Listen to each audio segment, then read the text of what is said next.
Hello, everyone, and welcome again to another Teacher Joseph podcast. Inside each of us, there's a voice which tells us we cannot succeed. It often haunts us like a ghost.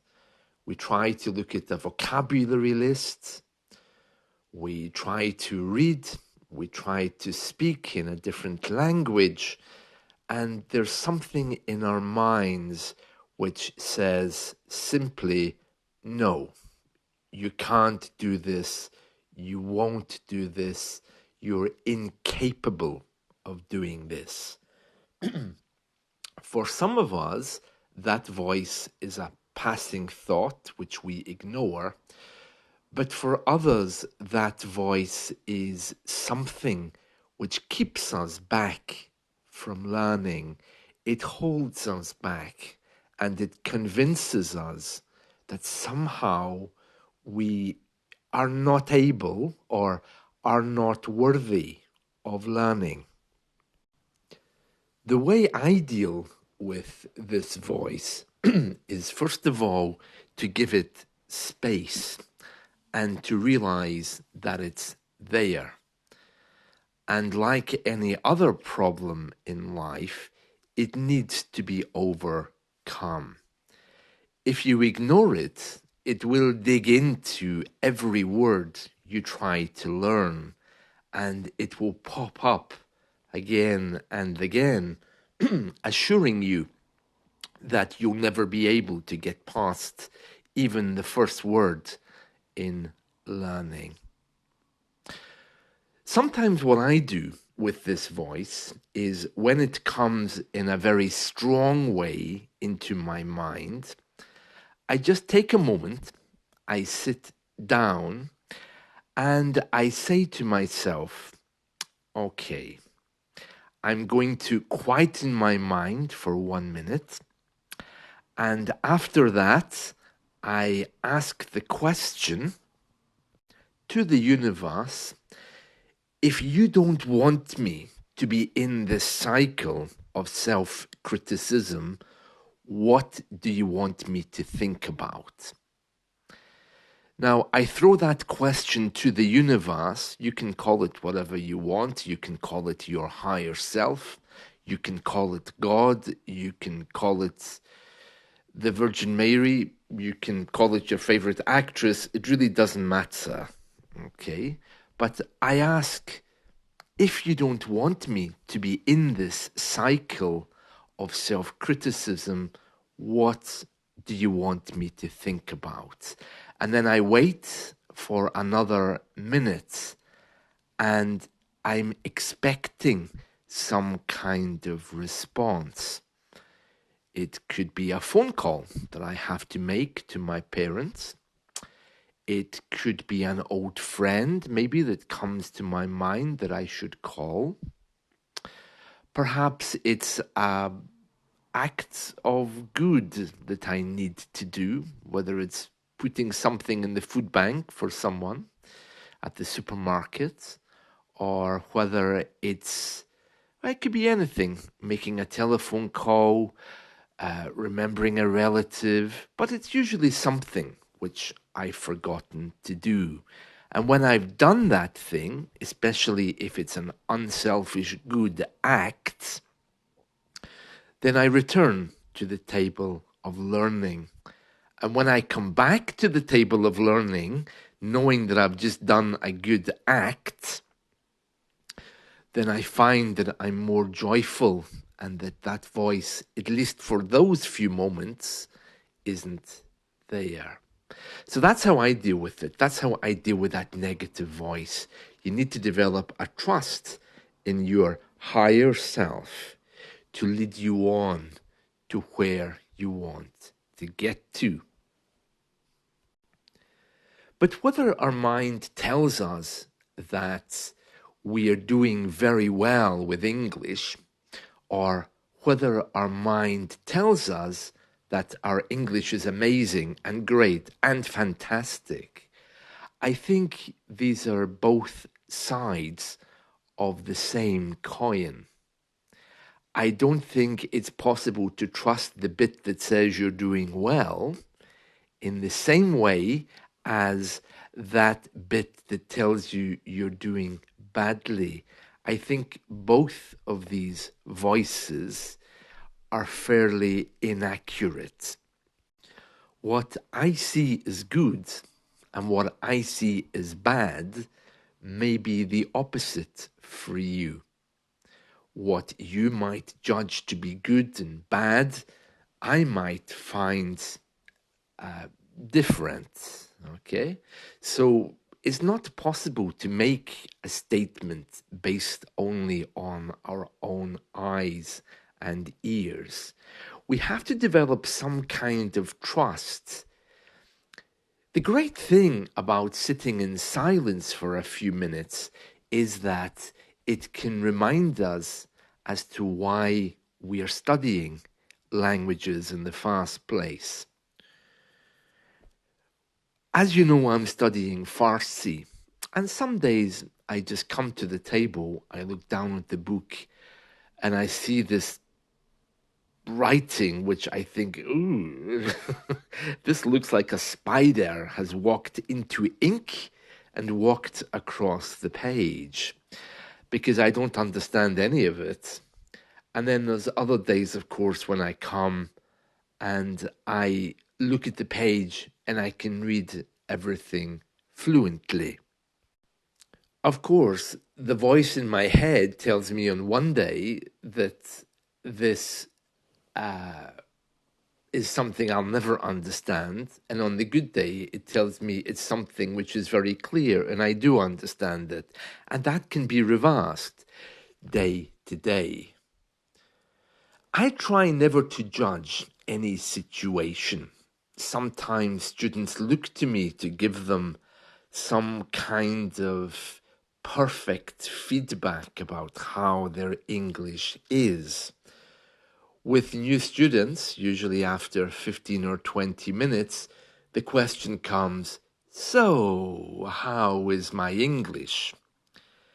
And at that point, I think I'm usually very, very careful, because whatever opinion I impress upon them is the opinion that they're going to carry. And to be quite honest, I don't think my opinion or someone else's opinion of your English can ever or should ever become something of your identity, because it's only my opinion. And what I think is bad, another teacher might think is perfect. What I think is perfect, another teacher might think is awful. So, of course, I pick up the positive points and I give them back to you, but I'm very, very careful not to fill your head with negativity, because I know that you'll take that, you'll run away, and then punish yourself over it. It's human nature, it's what we do. There has to be some higher form of trust. And I think we find our higher selves when we sit in silence or we use some kind of meditation technique only for a few minutes. When we silence our mind, then things can drop in. And there we find the perfect description of who we are and what we are trying to achieve and why we're trying to achieve it. Now, this doesn't mean that you have to rush away to the nearest mountain and sit there for 3 hours in silence, but it does mean that you need to begin cultivating some kind of higher ideas about what you're able to do. There's a famous proverb in English which says that a fountain can go no higher than its source. And that means that the pump under the fountain, it pushes the water up, but the water can go no higher than the source, in this case, the pump, the mechanism which lies beneath it. So you need to start thinking about how you can get inside your mind to deal with this negative voice. For me personally, acts of good always help me with that. That phone call that I didn't make, that bit of food that I want to give to the food bank, even just getting people a cup of coffee at work or bringing a cup of coffee in or cakes for colleagues really can change that voice inside of us which tells us we're useless. Yesterday, I was talking to some friends about a series of movies called Sharknado. Now, if you haven't seen Sharknado, you really need to watch it. I think there's around 6 of them, and it's a really, really bad series of movies. You have a tornado with sharks in it. So you're in the supermarket doing your shopping, suddenly a tornado hits the supermarket, and you find yourself surrounded by sharks. Okay? It really is rough. It's one of those movies which, if you want to pass your time and forget about the world, Sharknado really is for you. By all accounts, it's trashy. It's the kind of movie you just smile at and you think, oh, I can't believe they've made such a bad movie. It's so bad that I'm enjoying it. So I sat down with my dinner last night. I had a burger and fries. I don't usually do that, but it seemed appropriate to watch Sharknado. It's really strange how movies like Sharknado give us a great sense of peace. I'm not sure why it is. Maybe it's just because it's a distraction or because they're just funny. But after watching Sharknado, there's a feeling of, the world is calm again. It's the kind of feeling that you get if you've had problems with your belly. Maybe you couldn't go to the bathroom. And then when you finally do, there's a feeling of, the world is at peace again. And I say all of this because we do all need our distractions sometimes. If we live a life in the outer world, we need to find ways to escape it.